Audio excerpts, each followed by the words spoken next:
Assalamualaikum warahmatullahi wabarakatuh. Sahabat beriman yang dirahmati Allah, setiap manusia tidak pernah luput dari kesalahan. Tak ada ucapan yang selalu benar, begitupun dengan tindakan.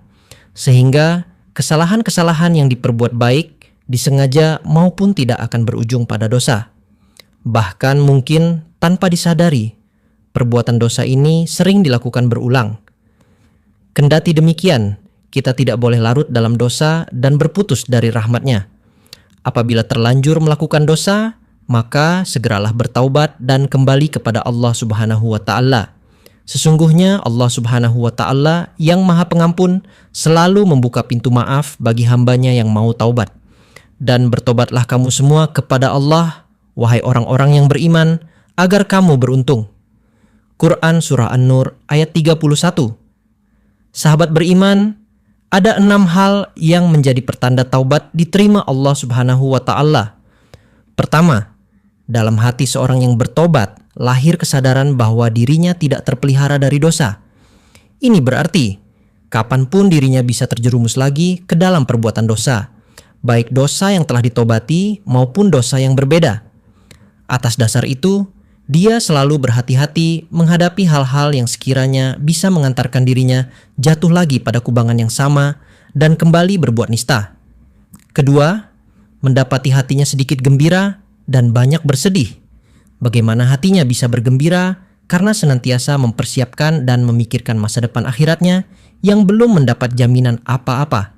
Apakah hidupnya berakhir dengan membawa iman?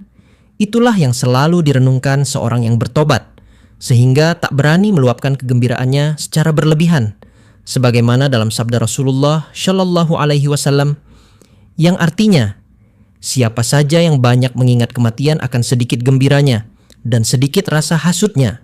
Hadis riwayat Ibnu Al-Mubarak. Ketiga, lebih dekat dengan orang-orang yang saleh dan jauh dari orang-orang yang jahat dan buruk perangainya. Di saat yang sama, dia menyadari bahwa dekat dengan orang-orang baik dapat mempertahankan kebaikan dirinya dan bisa diingatkan manakala berbuat kesalahan. Sebaliknya, bergaul dengan orang-orang jahat membuka kesempatan bagi dirinya tergerus oleh keburukan mereka, walaupun dia berusaha tidak melakukannya. Benar apa yang disampaikan Rasulullah Shallallahu Alaihi Wasallam. Teman yang baik dan teman yang buruk diibaratkan seperti pembawa minyak wangi dan peniup selongsong api.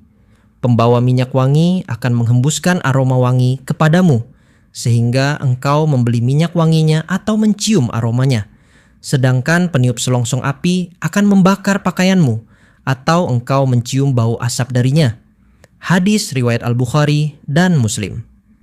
Keempat, melihat perkara dunia yang sedikit sebagai sesuatu yang banyak di hadapannya, sedangkan melihat perkara akhirat yang banyak sebagai sesuatu yang sedikit. Sang hamba yang bertobat ingat bahwa sesedikit apapun kekayaan dunia, yang halalnya akan dihisap dan dipertanggungjawabkan, sedangkan yang haramnya akan disiksa. Lebih berat lagi, pertanyaan tentang harta lebih berat daripada pertanyaan tentang yang lain.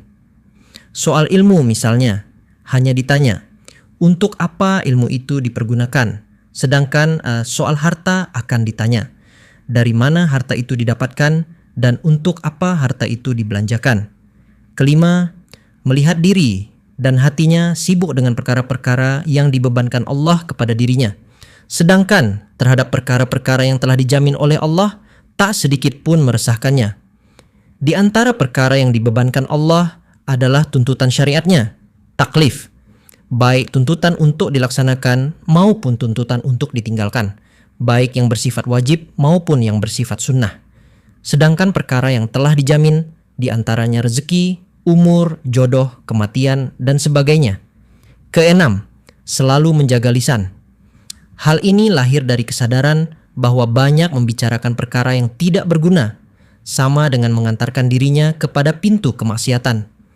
Sahabat beriman yang dirahmati Allah, itulah 6 tanda sholatmu diterima oleh Allah Subhanahu wa Ta'ala. Semoga ini bermanfaat untuk kita semua. Amin ya rabbal alamin. Wassalamualaikum warahmatullahi wabarakatuh.